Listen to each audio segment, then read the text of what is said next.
Not all big bands are created equal, and not all have the same kind of either rhythmic orientation or stylistic things.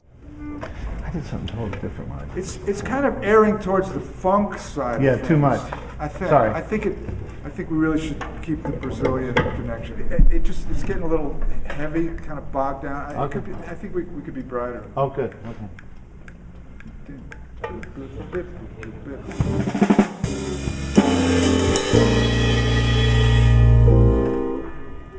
That wasn't so good for me, but Peter Erskine is a consummate musician.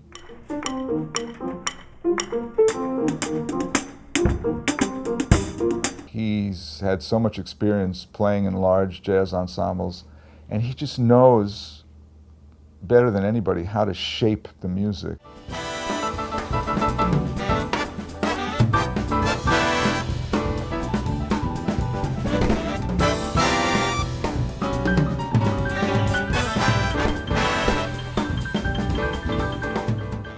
Playing in a big band involves a few things for the drummer. First, I think, would just be understanding the style of the music you're playing.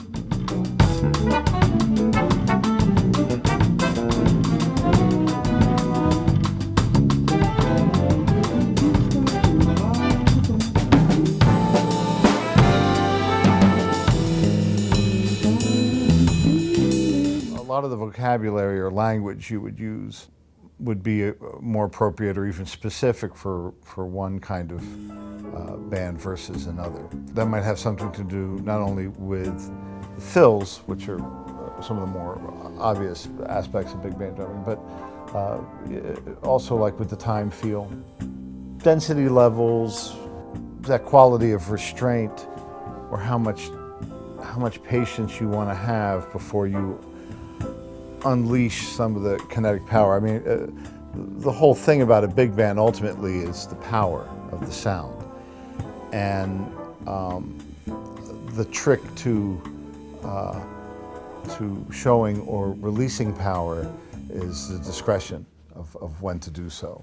You know, if it's full tilt on the whole time, nobody wins.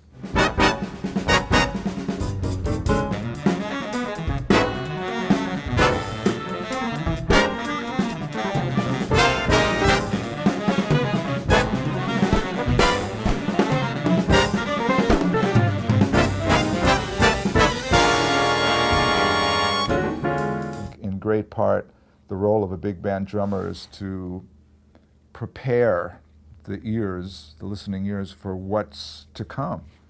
And Peter does that so eloquently and just gives the music a sense of propulsion, forward motion, vitality, but always in a musical way, you know, in a supportive way. And that's, you know, that's what every composer arranger looks for.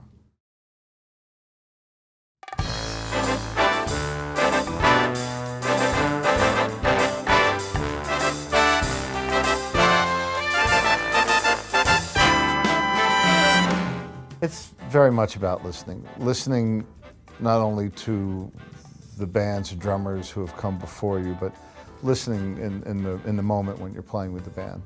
A lot of times I tell my students, you've got a group of musicians, perhaps a soloist has been playing, and they're sitting or standing there counting.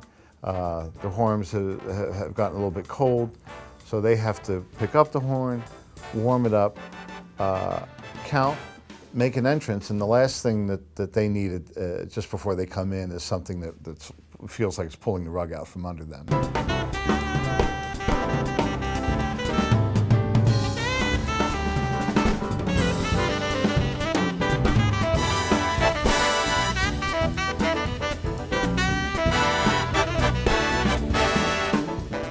With any kind of music, it's about trying to find the horizon line so you can shape it.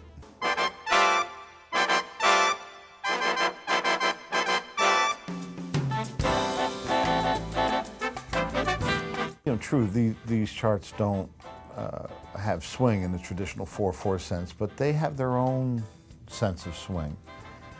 And I think one of my biggest jobs in this is to be able to get the flow, but to establish and maintain a dynamic order that will give the music the flavor it really needs. Because if you hit this stuff too hard, you shatter it, and then it doesn't matter what's going on. So the challenge, I think, is to make it simmer, to make it bubble, and so in that sense, it's not that much different from trying to do what the great bassy rhythm sections did. You just really want the thing to simmer and bubble along.